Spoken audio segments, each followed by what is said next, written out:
ಎಲ್ಲ ಸ್ಪರ್ಧಾರ್ಥಿ ಮಿತ್ರರಿಗೆ ನನ್ನ ಯೂಟ್ಯೂಬ್ ಚಾನಲ್ಗೆ ಸ್ವಾಗತನ ಕೋರ್ತಾ. ಸೊ ಮೊದಲನೇದಾಗಿ ವಿಡಿಯೋ ಮಾಡುವಂಥ ಕಾರಣ ಏನಂದರೆ KE ಸಿವಿಲ್ PC ಹುದ್ದೆಗಳಿಗೆ ಅರ್ಜಿ ಆಹ್ವಾನಿಸುವ ಲಿಂಕನ್ನು ಓಪನ್ ಮಾಡಿದ್ದಾರೆ. ಸೊ ನಿಮ್ಮ ಕಾಯುವಿಕೆಯನ್ನು ಇಲ್ಲಿ ಅಂತ್ಯಗೊಳಿಸಲಾಗಿದೆ.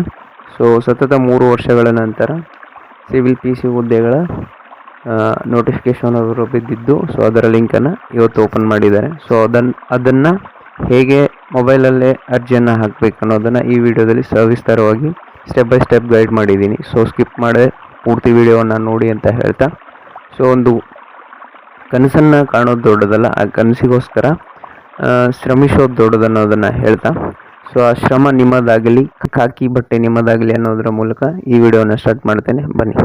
ಎದುರು ಬಿಟ್ಟಿದ್ದಾರೆ. ಸೊ KE ಅಂತ ಗೂಗಲಲ್ಲಿ ಸರ್ಚ್ ಮಾಡ್ಕೊಂಡಾದ್ಮೇಲೆ ಈ ರೀತಿಯಾದಂಥ ಇಂಟರ್ಫೇಸ್ ಬರುತ್ತೆ. ಸೊ ಇದನ್ನು ಕ್ಲಿಕ್ ಮಾಡ್ಕೊಳ್ಳಿ. ಮಾಡ್ಕೊಂಡಾದ್ಮೇಲೆ ಈ ರೀತಿ ಪೇಜ್ ಓಪನ್ ಆಗುತ್ತೆ. ಸೊ ಈ ಪೇಜನ್ನು ಗಮನಿಟ್ಟು ನೋಡಿ, ಇಲ್ಲಿ 3 ಡಾಟ್ ಇರುತ್ತೆ. ಸೊ ಈ 3 ಡಾಟನ್ನು ಕ್ಲಿಕ್ ಮಾಡ್ಕೊಳ್ಳಿ. ಸೊ 3 ಡಾಟ್ ಆದಮೇಲೆ ಇಲ್ಲಿ ಕೆಲವೊಂದಿಷ್ಟು ಆಪ್ಷನ್ಸ್ ಬರ್ತವೆ. ಸೊ ಅದರಲ್ಲಿ ನೇಮಕಾತಿ ಅನ್ನೋದನ್ನು ಕ್ಲಿಕ್ ಮಾಡಿಕೊಂಡಾಗ ಸಿವಿಲ್ ಪೊಲೀಸ್ ಕಾನ್ಸ್ಟೇಬಲ್ ನೇಮಕಾತಿ 2026 ಅನ್ನೋದು ಬರುತ್ತೆ. ಸೊ ಅದನ್ನು ಕ್ಲಿಕ್ ಮಾಡ್ಕೊಳ್ಳಿ. ಸೊ ಅದಾದಮೇಲೆ 2 ಆಪ್ಷನ್ ಬರುತ್ತೆ, RPC ಮತ್ತು ಕಲ್ಯಾಣ ಕರ್ನಾಟಕದ್ದು. ನಿಮ್ಗೆ ಯಾವ್ದು ಅಪ್ಲಿಕೇಶನನ್ನು ಹಾಕ್ತಿದ್ರೋ ಅದನ್ನು ಕ್ಲಿಕ್ ಮಾಡ್ಕೊಳ್ಳಿ.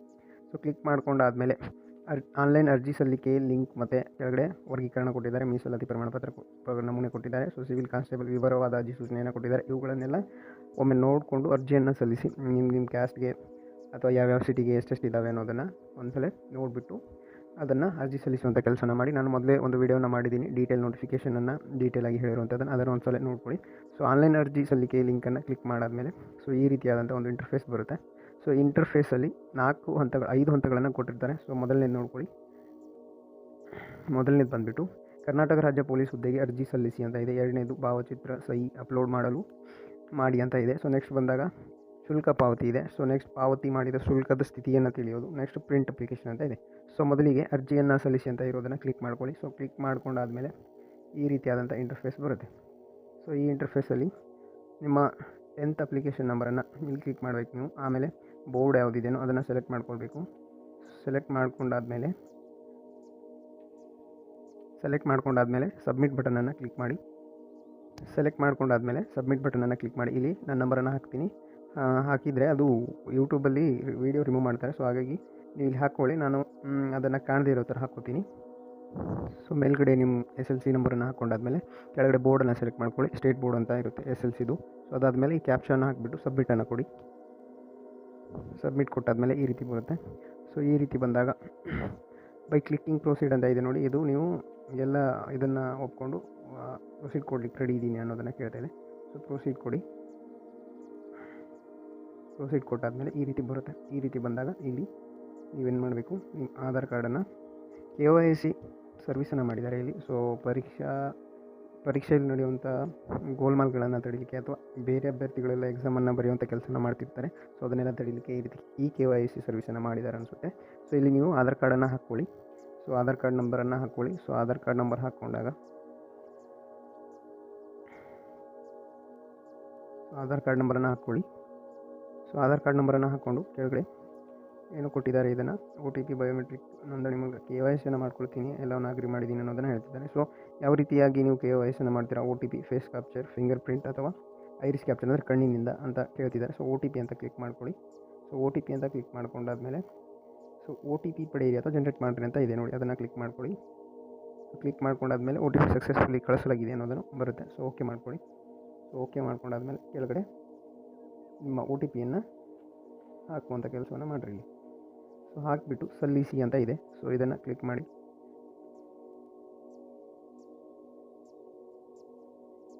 OTPಯನ್ನು ಕೊಟ್ಟಾದಮೇಲೆ ಈ ರೀತಿಯಾದಂಥ ಪೇಜ್ ಓಪನ್ ಆಗುತ್ತೆ. ಸೊ ಈ ಪೇಜನ್ನು ನೋಡ್ಕೊಳ್ಳಿ.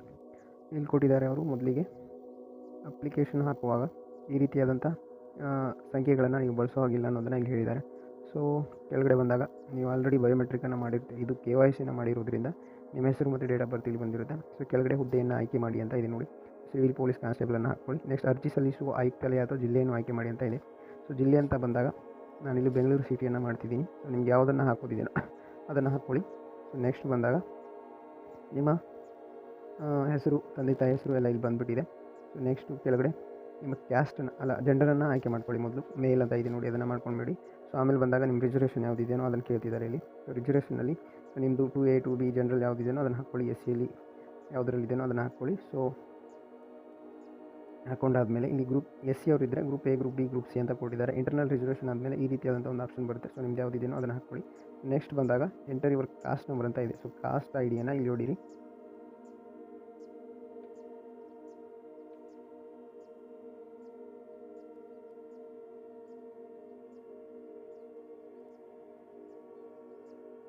ಕಾಸ್ಟ್ ನಂಬರನ್ನು ಹೊಡೆದಾದ್ಮೇಲೆ ಕೆಳಗಡೆ ಬರ್ರಿ.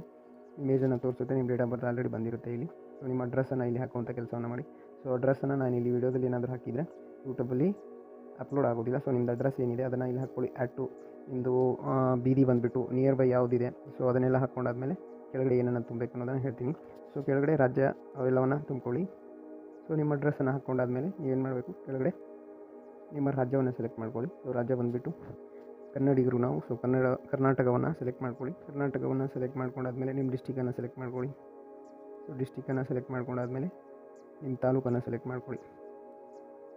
ನಿಮ್ಮ ತಾಲೂಕು ಯಾವ್ದು ಬರುತ್ತೋ ಅದನ್ನು ಸೆಲೆಕ್ಟ್ ಮಾಡ್ಕೊಳ್ಳಿ. ಸೊ ತಾಲೂಕು ಸೆಲೆಕ್ಟ್ ಮಾಡ್ಕೊಂಡಾದ್ಮೇಲೆ ಶಾಶ್ವತ ವಿಳಾಸ ಅಥವಾ ಸಂವಹನ ವಿಳಾಸ ಒಂದೇ ಆಗಿದ್ದಲ್ಲಿ ಎಸ್ ಅಂತ ಹಾಕಿ. ಸೊ ಎಸ್ ಅಂತ ಹಾಕಲೇಬೇಕು, ಏನಕ್ಕೆ ಪತ್ರ ವ್ಯವಹಾರ ಮತ್ತು ಡೈಲಿ ಅಡ್ರೆಸ್ ಸೇಮ್ ಇದ್ದರೆ ಅದನ್ನು ಎಸ್ ಹಾಕಲೇಬೇಕು. ಸೊ ಹಾಕಿಬಿಡಿ, ಸೇಮ್ ಆ್ಯಸ್ ಇಟ್ ಈಸ್ ಬಂದುಬಿಡುತ್ತೆ. ಸೊ ಆ್ಯಸ್ ಇಟ್ ಈಸ್ ಬಂದಾಗ ಕೆಳಗಡೆ ಬಂದುಬಿಟ್ಟು ಸೊ ನಿಮ್ಮ ಪಿನ್ ಕೋಡನ್ನು ಹಾಕ್ಲಿಕ್ಕೆ ಕೇಳ್ತಾರೆ. ಸೊ ಪಿನ್ ಕೋಡನ್ನು ಹಾಕಿ. ಪಿನ್ ಕೋಡ್ ಹಾಕಾದ್ಮೇಲೆ ನಿಮ್ಮ ಮೊಬೈಲ್ ನಂಬರನ್ನು ಕೇಳ್ತಾರೆ. ಸೊ ಇಲ್ಲಿ ನಿಮ್ಮ ಮೊಬೈಲ್ ನಂಬರನ್ನು ಹಾಕಿ. ಸೊ ಮೊಬೈಲ್ ನಂಬರನ್ನು ಹಾಕಿಬಿಟ್ಟು ನೆಕ್ಸ್ಟ್ ನಿಮ್ಮ ಇಮೇಲನ್ನು ಕೇಳಿದ್ದಾರೆ. ಸೊ ಇಮೇಲನ್ನು ಹಾಕುವಂಥ ಕೆಲಸವನ್ನು ಮಾಡಿರಿ. ಸೊ ಇಮೇಲನ್ನು ಹಾಕಿ ಮೊಬೈಲ್ ನಂಬರ್ ಹಾಕಾದ್ಮೇಲೆ ನಿಮ್ಮ ಇಮೇಲನ್ನು ಹಾಕ್ಕೊಳ್ಳಿ. ಸೊ ಇಮೇಲನ್ನು ಹಾಕ್ಕೊಳ್ಳಿ ಇಲ್ಲಿ. ಸೊ ಇಮೇಲನ್ನು ಹಾಕಾದ್ಮೇಲೆ ಕೆಳಗಡೆ ನೀವು ಮ್ಯಾರಿಡೋ ಅಥವಾ ಅನ್ಮ್ಯಾರಿಡೋ ಅನ್ನೋದನ್ನು ಕೇಳಿದ್ದಾರೆ. ಸೊ ಮ್ಯಾರಿಡ್ ಇದ್ದರೆ ಎಸ್ ಅಂತ ಹಾಕಿ. ರೂರಲ್ ಇದ್ದರೆ ಎಸ್ ಅಂತ ಹಾಕಿ. ಸೊ ಕನ್ನಡ ಮಾಧ್ಯಮ ಇದ್ದರೆ ಎಸ್ ಅಂತ ಹಾಕಿ. ಪ್ರಾಜೆಕ್ಟ್ ಡಿಸ್ಪ್ಲೇಸ್ ಅಂದರೆ PDP ಇದ್ದರೆ ಎಸ್ ಅಂತ ಹಾಕಿ, ಇಲ್ಲದಿದ್ದರೆ ಇಲ್ಲ ಅಂತ ಹಾಕಿ. ಸೊ ಮಿಲಿಟ್ರಿದವರು ಇದ್ದರೆ ಅಂದರೆ ಮಾಜಿ ಸೈನಿಕರಿದ್ದರೆ ಎಸ್ ಅಂತ ಹಾಕಿ. ಸೊ ವಯೋಮಿತಿ ಸಡಿಲಿಕೆ ಕೋರಿರುವಿರ ಹೌದಾದಲ್ಲಿ ಸಡಿಲಿಕೆ ಕೋರಿರಾಗಿರುವ ವರ್ಷಗಳು ಅಧಿಸೂಚನೆಯಲ್ಲಿ ಖಂಡಿಕೆ 7ರಲ್ಲಿ ನಮ್ಮನೆ ಅಂತ ಇದೆ ನೋಡಿ. ಸೊ ಇಲ್ಲಿ ಎಲ್ಲವನ್ನು ಎಸ್ ನಾವು ಕೊಟ್ಟಾದ್ಮೇಲೆ ಇಲ್ಲಿ ಒಂದು ಕಾಲಮನ್ನು ಕೊಟ್ಟಿದ್ದಾರೆ ಅವರು. You are claiming age relaxation if yes age relaxation availed in years ಅಂತೇಳಿ, ಅಂದರೆ ವಯೋಮಿತಿ ಸಡಿಲಿಕೆ ಕೋರಿರುವಿರ ಅಂತ ಇದೆ ಅಲ್ವಾ. ಸೊ ಅಂದರೆ ಎಲ್ಲರಿಗೆ 5 ವರ್ಷ ವಯೋಮಿತಿ ಸಡಿಲಿಕೆಯನ್ನು ಗೌರ್ಮೆಂಟ್ ಕೊಟ್ಟಿದೆ. ಆದರೆ ನಮಗೆ ಯಾರಿಗೆ ಅಪ್ಲೈ ಆಗುತ್ತೆ ಅಂದರೆ ವಯೋಮಿತಿ ಮೀರಿರೋರಿಗೆ, ಅಂದರೆ ನಾರ್ಮಲಾಗಿ SC ಅವರಿಗೆ 27 ವರ್ಷ ಇತ್ತು. ಸೊ 27 ವರ್ಷ ಮುಗಿದವರಿಗೆ ಏನಿದೆ ಅಲ್ವಾ, ಸೊ ಅವರು ಇದನ್ನು ಎಸ್ ಅಂತ ಹಾಕಬೇಕು. ಸೊ 27 ವರ್ಷ ಇದ್ದವರು ಹಾಕಲಿಕ್ಕೆ ಹೋಗಬೇಡಿ, ನೋ ಅಂತ ಹಾಕಿ. ಸೊ ಅದಕ್ಕಿಂತ ಮೇಲ್ಪಟ್ಟವರು ಅಂದರೆ ವಯಸ್ಸು ಮೀರಿರೋರು, ಸೊ ನಾರ್ಮಲ್ ನೋಟಿಫಿಕೇಷನ್ಗೆ ವಯಸ್ಸು ಮೀರಿರೋರು ಇದನ್ನು ಎಸ್ ಅಂತ ಹಾಕ್ಕೊಳ್ಳಿ. ಸೊ ನೆಕ್ಸ್ಟ್ ಬಂದಾಗ ಕೆಳಗಡೆ ನಿಮ್ಮ ವಿದ್ಯಾರ್ಹತೆಯನ್ನು ಕೇಳಿದ್ದಾರೆ. ಸೊ ವಿದ್ಯಾರ್ಹತೆ ಬಂದಾಗ PUC ಅಂತ ಹಾಕ್ಕೊಳ್ಳಿ. ಸೊ PUC ಅಂತ ಹಾಕ್ಕೊಂಡಾದ್ಮೇಲೆ ನಿಮ್ಮ ರಿಜಿಸ್ಟ್ರೇಷನನ್ನು ಹಾಕೋಬೇಕಾಗುತ್ತೆ. ಇಲ್ಲಿ ರಿಜಿಸ್ಟ್ರೇಷನ್ ನಂಬರನ್ನು ಹಾಕ್ಕೊಳ್ಳಿ. ರಿಜಿಸ್ಟ್ರೇಷನ್ ನಂಬರನ್ನು ಹಾಕ್ಕೊಂಡಾದ್ಮೇಲೆ ಸೊ ಯಾವಾಗ ಪಾಸ್ ಆಗಿದ್ದೀರಾ ಅನ್ನೋದನ್ನು ಕೇಳ್ತಿದ್ದಾರೆ ಇಲ್ಲಿ. ಸೊ ಅದನ್ನು ಕೂಡ ಇಲ್ಲಿ PUC ರಿಜಿಸ್ಟ್ರೇಷನ್ ನಂಬರನ್ನ ಕೇಳುತ್ತೆ. ಸೊ ಅದಾದಮೇಲೆ ಯಾವ ಮಂತಲ್ಲಿ ನೀವು ಪಾಸ್ ಆಗಿರೋದನ್ನು ಕೇಳ್ತಾರೆ. ಸೊ ಮೇಯಲ್ಲಿ ಸೊ ನಿಮ್ಮದು ಅಲ್ಲಿ ಇರುತ್ತೆ ಮಾರ್ಕ್ಸ್ ಕಾರ್ಡಲ್ಲಿ ಕೆಳಗಡೆ, ಅದನ್ನು ಪಾಸಿಂಗ್ ಮಂತನ್ನು ಹಾಕ್ಕೊಳ್ಳಿ. ಸೊ ಪಾಸಿಂಗ್ ಮಂತ್ ಆದಮೇಲೆ ನಿಮ್ಮ ಪಾಸಿಂಗ್ ಇಯರನ್ನು ಹಾಕ್ಕೊಳ್ಳಿ ಇಲ್ಲಿ. ಪಾಸಿಂಗ್ ಇಯರನ್ನು ಹಾಕ್ಕೊಂಡಾದ್ಮೇಲೆ ಸೊ ಹಾಕ್ಕೊಂಡಾದ್ಮೇಲೆ ನಿಮ್ಮದು ಪರ್ಸೆಂಟೇಜ್ನ CGPA ಏನಂತ ಕೇಳ್ತಿದ್ದಾರೆ, ಪರ್ಸೆಂಟೇಜ್ ಅಂತ ಮಾಡ್ಕೊಳ್ಳಿ. ನೀವು ತೊಗೊಂಡಿರೋವಂಥ ಮಾರ್ಕ್ಸನ್ನು ಇಲ್ಲಿ ಹಾಕಿ. ಸೊ ಅದನ್ನು ಹಾಕಾದ್ಮೇಲೆ PUCಯಲ್ಲಿ ನೀವು ತೊಗೊಂಡಿರೋ ಮಾರ್ಕ್ಸನ್ನು ಇಲ್ಲಿ ಹಾಕಿ. ಸೊ ಹಾಕಾದ್ಮೇಲೆ ಒಟ್ಟು ಅಂಕಗಳು ಎಷ್ಟಿದ್ದು ಅನ್ನೋದನ್ನು ಇಲ್ಲಿ ಮೆನ್ಷನ್ ಮಾಡಿ, 600. ಸೊ ನೆಕ್ಸ್ಟ್ ಬಂದಾಗ ಪ್ರಮಾಣ ಪತ್ರ ಅಥವಾ ಮಂಡಳಿ, ನೀವು ಯಾವ ಬೋರ್ಡಿಂದ ಇದು PUCಯನ್ನು ಪಾಸ್ ಆಗಿದ್ದೀರಾ ಅನ್ನೋದನ್ನು ಇಲ್ಲಿ ಏನು ಮಾಡಬೇಕಾಗುತ್ತೆ, ಮೆನ್ಷನ್ ಮಾಡಬೇಕಾಗುತ್ತೆ. ಸೊ ಮಾರ್ಕ್ಸ್ ಕಾರ್ಡ್ ಮೇಲೆ ಇರುತ್ತೆ, ಅದನ್ನು ಹಾಕಿ. Department of pre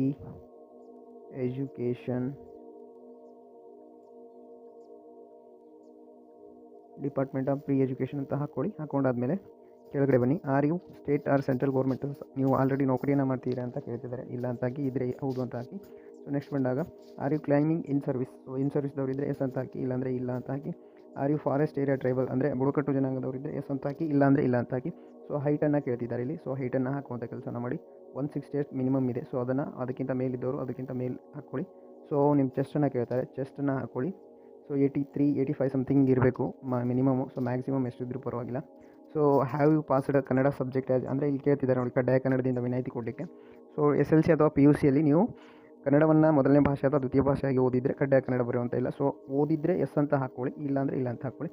have you passed compulsory Kannada exam ಅಂತ ಇದೆಯಲ್ವಾ. ಸೊ ನೀವು ಮೊದಲೆಲ್ಲಾದರೂ ಬರೆದಿದ್ದರೆ ಹೌದು ಅಂತ ಹಾಕ್ಕೊಳ್ಳಿ, ಇಲ್ಲಾಂದರೆ ಇಲ್ಲ ಅಂತ ಹಾಕ್ಕೊಳ್ಳಿ. ಇಷ್ಟೆಲ್ಲ ಹಾಕ್ಕೊಂಡಾದ್ಮೇಲೆ ಸೊ ಇಲ್ಲಿ ಟಿಕ್ ಮಾಡಿಕೊಂಡು ಒಂದ್ಸರಿ ಪ್ರೀವಿಯಸ್ ಅಂತ ಕೊಡಿ, ಪ್ರಿವ್ಯೂ ಅಂತ ಕೊಡಿ. ಸೊ ಪ್ರಿವ್ಯೂ ಅಂತ ಕೊಟ್ಟಾಗ ನೀವು ಹಾಕಿರುವಂಥ ಎಲ್ಲ ಮಾಹಿತಿಗಳನ್ನು ಒಂದ್ಸರಿ ಅದು ತೋರಿಸುವಂಥ ಕೆಲಸವನ್ನು ಮಾಡುತ್ತೆ. ಸೊ ಎಲ್ಲವನ್ನು ತುಂಬ್ಕೊಂಡಾದ್ಮೇಲೆ ಇಲ್ಲೊಂದು ಟಿಕ್ಕನ್ನು ಮಾಡಿಬಿಟ್ಟು ಪ್ರಿವ್ಯೂ ಅಂತ ಕೊಡಿ. ಎಸ್ ಸಿ ಅಭ್ಯರ್ಥಿಗಳಿಗೆ ಒಂದು ನೋಡಿ, ನೀವು ಕ್ಯಾಸ್ಟನ್ನು ಅಪ್ಡೇಟ್ ಮಾಡಿಸ್ಕೊಂಡಿಲ್ಲ ಅಂದರೆ ಸೊ ಈ ರೀತಿಯಾಗಿ ಬರುತ್ತೆ. ಸೊ ಏನಂತ ಕೊಟ್ಟಿದ್ದಾರೆ ಅಂದರೆ, for the select category the corresponding group must be update in the RD caste certificate without updating the group detail in the certificate the application process cannot be proceed ಅಂತ ಇದೆ. So ನೀವು ಕ್ಯಾಸ್ಟನ್ನು update ಮಾಡ್ಕೊಂಡಿಲ್ಲ ಅಂದರೆ application process ಆಗಲ್ಲ. So ಮುಂದೆ ನೀವು ಅಪ್ಲಿಕೇಶನ್ನ ಹಾಕ್ಕೊಳ್ಳಿಕ್ಕೆ ಆಗಲ್ಲ. ಸೊ ಇಲ್ಲೇ ಹಿಂಗೆ ಬಂದುಬಿಟ್ಟು ನಿಂತ್ಬಿಡುತ್ತೆ ನೋಡಿ, please correct the invalid fields ಅಂತ. ಸೊ ಈ ರೀತಿ ಆಗಿಬಿಡುತ್ತೆ. ಸೊ ಹಾಗಾಗಿ ಅದನ್ನು ಅಪ್ಡೇಟ್ ಮಾಡಿಕೊಂಡು ಅಪ್ಲಿಕೇಶನ್ ಹಾಕುವಂಥ ಕೆಲಸವನ್ನು ಮಾಡಿ.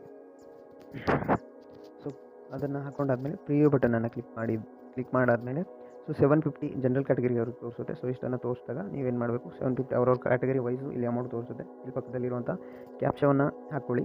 ಕ್ಯಾಪ್ಚಾವನ್ನು ಹಾಕ್ಕೊಂಡ್ಬಿಟ್ಟು ಸಬ್ಮಿಟನ್ನು ಕೊಡಿ. ಸಬ್ಮಿಟನ್ನು ಕೊಟ್ಟಾದ್ಮೇಲೆ ಸೊ ಈ ರೀತಿ ರಿಜಿಸ್ಟ್ರೇಷನ್ ಸಕ್ಸಸ್ಫುಲಿ ಅನ್ನೋ ಒಂದು ಪೇಜ್ ಓಪನ್ ಆಗುತ್ತೆ. ಸೊ ಇಲ್ಲಿ ನಿಮ್ಮ ಅಪ್ಲಿಕೇಶನ್ ಐಡಿಯನ್ನು ಕೊಟ್ಟಿರ್ತಾರೆ, ಇದನ್ನು ಸ್ಕ್ರೀನ್ಶಾಟ್ ಇಟ್ಕೊಳ್ಳಿ, ಇಲ್ಲಾಂದರೆ ನಿಮಗೆ ಮೆಸೇಜಲ್ಲಿ ಕೂಡ ಬಂದಿರುತ್ತೆ. ಸೊ ಅದಾದಮೇಲೆ ಓಕೆ ಅಂತ ಮಾಡ್ಕೊಳ್ಳಿ. So go to home page ಅಂತ ಇದೆ ಅಲ್ವಾ, ಅಲ್ಲಿ ಕ್ಲಿಕ್ ಮಾಡಿ. ಸೊ ನೆಕ್ಸ್ಟ್ ಸ್ಟೆಪ್ಗೆ ಹೋಗಬೇಕಾಗುತ್ತೆ. ಸೊ ಈ ಐಡಿಯನ್ನು ಇಟ್ಕೊಳ್ಳಿ.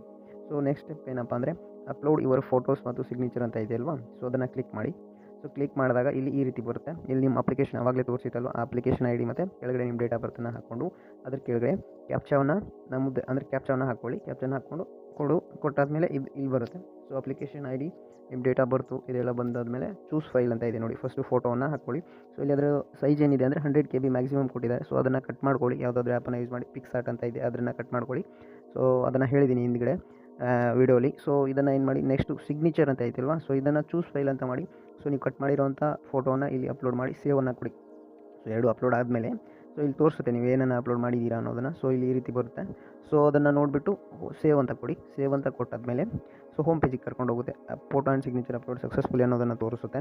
ಸೊ ಓಕೆ ಮಾಡ್ಕೊಳ್ಳಿ. ಸೊ ಓಕೆ ಮಾಡ್ಕೊಂಡಾದ್ಮೇಲೆ ಸೊ ಇಲ್ಲಿ ಬರುತ್ತೆ. ಸೊ ಇಲ್ಲಿ ಬಂದಾಗ ಸ್ಟೆಪ್ 3 ಕ್ಲಿಕ್ ಮಾಡಿ. ಪೇಮೆಂಟ್ ಅಥವಾ ಶುಲ್ಕ ಪಾವತಿ ಅಂತ ಇದೆ ಇಲ್ವಾ, ಸೊ ಅದ್ರ ಮೇಲೆ ಕ್ಲಿಕ್ ಮಾಡಿದಾಗ ಸೊ ನೀವು ಪೇಮೆಂಟನ್ನು ಮಾಡಬೇಕಾಗುತ್ತೆ. ಕ್ಯಾಟಗರಿ ವೈಸು ಅಮೌಂಟ್ ಎಷ್ಟಿದೆ ಅನ್ನೋದನ್ನು ನಾನು ಮೊದಲನೇ ವೀಡಿಯೋದಲ್ಲಿ ಹೇಳಿದ್ದೀನಿ. ಸೊ ಇಲ್ಲಿ ಮತ್ತೆ ಅಪ್ಲಿಕೇಶನ್ ID ಮತ್ತು ನಿಮ್ಮ ಡೇಟ್ ಆಫ್ ಬರ್ತನ್ನು ಹಾಕ್ಕೊಂಡಾಗ ಸೊ ಅಲ್ಲಿ ಪೇಮೆಂಟ್ ಪೇಜ್ ಏನಾಗುತ್ತೆ, ಓಪನ್ ಆಗುತ್ತೆ. ಸೊ ಡೇಟ್ ಆಫ್ ಬರ್ತ್ ಮತ್ತು ಅಪ್ಲಿಕೇಶನು ಕ್ಯಾಪ್ಚಾನ ಹಾಕ್ಕೊಂಡು ಪೇಮೆಂಟ್ ಪೇಜ್ ಇಲ್ಲಿ ಈ ರೀತಿ ಬರುತ್ತೆ. ಸೊ ಇಲ್ಲಿ ಆಪ್ಷನ್ಸನ್ನು ಕೊಟ್ಟಿದ್ದಾರೆ ಯಾವ ರೀತಿ ಪೇ ಮಾಡಬೇಕಂತ. ಕಾರ್ಡು, ನೆಟ್ ಬ್ಯಾಂಕಿಂಗು, ಆಮೇಲೆ ಬಂದುಬಿಟ್ಟು ನೆಫ್ಟು, RTGS ಮತ್ತು UPI ಪೇಮೆಂಟಿಂದನೂ ಮಾಡ್ಕೋಬೋದು. ಅಂದರೆ ಫೋನ್ಪೇ ಆಗಿರ್ಬೋದು, ಗೂಗಲ್ ಪೇಯಿಂದ. ಸೊ ಕಾರ್ಡಿಂದ ಮಾಡ್ಕೊಳ್ಳಿ. ನಿಮ್ಮ ಕಡೆ ಕಾರ್ಡ್ ಇದ್ದರೆ ಕಾರ್ಡ್ ಡೀಟೇಲ್ಸನ್ನು ಹಾಕಿಬಿಟ್ಟು ಡೈರೆಕ್ಟ್ OTP ಇರುತ್ತೆ, OTPಯಿಂದ ಮಾಡ್ಕೊಳ್ಳಿ. ಇಲ್ಲ UPI ಇಂದ ಮಾಡ್ತೀರಾ ಅಂದರೆ ಫೋನ್ಪೇ, ಗೂಗಲ್ ಪೇಯಿಂದ ಬರುತ್ತೆ. ಸೊ ಯಾವುದಾದ್ರೂ ಆ್ಯಪನ್ನು ಸೆಲೆಕ್ಟ್ ಮಾಡ್ಕೊಳ್ಳಿ. ಪೇ ಬೈ ಆ್ಯಪ್ ಅಂತ ಇದೆ ನೋಡಿ, ಮಾಡ್ಕೊಂಡಾದ್ಮೇಲೆ ಡೈರೆಕ್ಟ್ ಮಾಡ್ಕೋಬೋದು. ಸೊ ಈ ರೀತಿ ಬರುತ್ತೆ. ಸೊ ಫೋನ್ಪೇನೋ ಗೂಗಲ್ ಪೇಯಿಂದನೂ ಮಾಡ್ಕೋಬೋದು. ಸೊ ಮಾಡ್ಕೊಂಡಾದ್ಮೇಲೆ ಕೆಳಗೆ ಪೇ ನೋ ಆಪ್ಷನ್ಸ್ ಇದೆ ಅಲ್ವಾ, ಸೊ ಪೇ ನೋ ಆಪ್ಷನ್ಸನ್ನು ಕ್ಲಿಕ್ ಮಾಡಿ ನಿಮ್ಮ ಪೇಮೆಂಟನ್ನು ಮಾಡ್ಕೊಳ್ಳಿ. ಪೇಮೆಂಟ್ ಸಕ್ಸಸ್ ಆದಮೇಲೆ ಹಿಂದ್ಗಡೆ ಬರಬೇಕು. ಮತ್ತು ಡ್ಯಾಶ್ಬೋರ್ಡು ಅದು ಈ ರೀತಿ ಬರುತ್ತೆ. ಸೊ ಪೇಮೆಂಟ್ ಆದಮೇಲೆ ನೀವೇನು ಮಾಡಬೇಕು, ಪೇಮೆಂಟ್ ಸಕ್ಸಸ್ ಆದಮೇಲೆ ಇಲ್ಲಿ ಬರುತ್ತೆ. So next step 4 check payment status ಅಂತ ಇದೆಯಲ್ವಾ. ಸೊ ಇಲ್ಲಿ ಏನು ಮಾಡಬೇಕು, ಅದನ್ನು ಕ್ಲಿಕ್ ಮಾಡಿದ್ರೆ ನಿಮ್ಮದು ID ಮತ್ತು ಇದು ಅಪ್ಲಿಕೇಶನ್ ID ಮತ್ತು ಡೇಟ್ ಆಫ್ ಬರ್ತನ್ನು ಹಾಕ್ಕೊಂಡ್ಬಿಟ್ಟು ಕ್ಯಾಪ್ಚಾನ ಹಾಕ್ಕೊಂಡ್ರೆ ನಿಮ್ಮ ಪೇಮೆಂಟ್ ಸಕ್ಸಸ್ ಆಗಿದೆನೋ ಕ್ಯಾನ್ಸಲ್ ಆಗಿದೆನೋ ಅನ್ನೋದನ್ನು ಇಲ್ಲಿ ತೋರಿಸುತ್ತೆ. ಸೊ 48 ಅವರ್ಸಲ್ಲಿ ಪೇಮೆಂಟ್ ಸಕ್ಸಸ್ ಆಗಿರೋದು ಬರುತ್ತೆ. ಸೊ 48 ಅವರ್ಸ್ ಅಂತ ಹೇಳ್ತಾರೆ. ಸೊ ಅದು 2-3 ತಾಸಲ್ಲೇ ಆಗಿರುತ್ತೆ. ಸೊ ಅದನ್ನು ಒಂದ್ಸಲ ಚೆಕ್ ಮಾಡಿಕೊಂಡು ಆಮೇಲೆ ಏನು ಮಾಡಬೇಕಂದ್ರೆ, ಲಾಸ್ಟಲ್ಲಿ ಇರುವಂತಹ ನಿಮ್ಮ ಅಪ್ಲಿಕೇಶನನ್ನು ಲಾಸ್ಟಲ್ಲಿ, ಆಮೇಲೆ ಇಲ್ಲಿ ಬಂದಾಗ ಲಾಸ್ಟಲ್ಲಿ ಸ್ಟೆಪ್ 5 ಏನಿದೆಯಲ್ಲ, ಪ್ರಿಂಟ್ ಯುವರ್ ಅಪ್ಲಿಕೇಶನ್ ಅಂತ ಬರುತ್ತೆ. ಮತ್ತು ಇಲ್ಲಿ ನಿಮ್ಮ ಅಪ್ಲಿಕೇಶನ್ ಮತ್ತು ಡೇಟ್ ಆಫ್ ಬರ್ತನ್ನು ಹಾಕ್ಕೊಂಡು ಕ್ಯಾಪ್ಚಾನ ನಮ್ಮದೇ ಮಾಡಿ ನಿಮ್ಮ ಅಪ್ಲಿಕೇಶನ್ ಬರುತ್ತೆ. ಸೊ ಪೂರ್ತಿ ಅಪ್ಲಿಕೇಶನ್ ಬಂದಾಗ ಅದನ್ನು PDF ಫಾರ್ಮಲ್ಲಿ ಏನು ಮಾಡ್ಕೊಳ್ಬೇಕು, ನೀವು ಫೋನಲ್ಲಿ ಸೇವ್ ಮಾಡ್ಕೋಬೇಕು. ಇದು ಅಪ್ಲಿಕೇಶನ್ ಬಂದುಬಿಟ್ಟು ನಿಮ್ಮ ಎಕ್ಸಾಮಿಂದ ಹಿಡಿದು ಇದು ಅಪ್ಲಿಕೇಶನ್ ಬಂದುಬಿಟ್ಟು ನಿಮ್ಮ ಎಕ್ಸಾಮಿಂದ ಹಿಡಿದು ನೀವು ಜಾಬ್ಗೆ ಸೇರೋವರೆಗೂ ಕೂಡ ಕೆಲಸಕ್ಕೆ ಬರುತ್ತೆ. ಹಾಗಾಗಿ ಇದನ್ನು ಕಳ್ಕೊಳ್ಬೇಡಿ, ಒಳಗಡೆ ಇಟ್ಕೊಳ್ಳಿ. ಸೊ ಅಪ್ಲಿಕೇಶನ್ ನಂಬರು ಅದೆಲ್ಲವನ್ನು ಸೇವ್ ಮಾಡಿ ಇಟ್ಕೊಳ್ಳುವಂಥ ಕೆಲಸವನ್ನು ಮಾಡಿ ಅಂತ ಹೇಳ್ತಾ, ಸೊ ಅಂತೂ ಇಂತೂ 3 ವರ್ಷಗಳ ನಂತರ ಗೌರ್ಮೆಂಟ್ ಏನು ಮಾಡಿದೆ ಅಂದರೆ, ಸೊ ಸಿವಿಲ್ PCಯನ್ನು ಕನ್ಫರ್ಮ್ ಮಾಡಿದೆ. ಈ ವರ್ಷ ಖಾಕಿ ಡ್ರೆಸ್ಸನ್ನು ಹಾಕಿಕೊಳ್ಳುವಂಥ ನಿಮ್ಮ ಕನಸು ನನಸಾಗಲಿ ಅಂತ ಹೇಳ್ತಾ, ಸೊ ಆ ಕನಸಿಗೆ ಬಲವನ್ನು ಕೊಟ್ಟು ಕಡಿಮೆ ಸಮಯದಲ್ಲಿ ಓದಿ ಹುದ್ದೆಯನ್ನು ಗಿಟ್ಟಿಸಿಕೊಳ್ಳಿ ಅಂತ ಹೇಳ್ತಾ ಈ ವಿಡಿಯೋನ ಮುಗಿಸುತ್ತೇನೆ. ಸೊ ಹೆಚ್ಚಿನ ವಿಡಿಯೋಗಳಿಗಾಗಿ ಮತ್ತು ಮಾಹಿತಿಗಾಗಿ ನನ್ನ ಚಾನಲನ್ನು ಸಬ್ಸ್ಕ್ರೈಬ್ ಮಾಡಿ, ಶೇರ್ ಮಾಡಿ ಮತ್ತು ಬೆಲ್ ಐಕಾನನ್ನು ಪ್ರೆಸ್ ಮಾಡಿ ಅಂತ ಹೇಳ್ತಾ ಧನ್ಯವಾದಗಳು.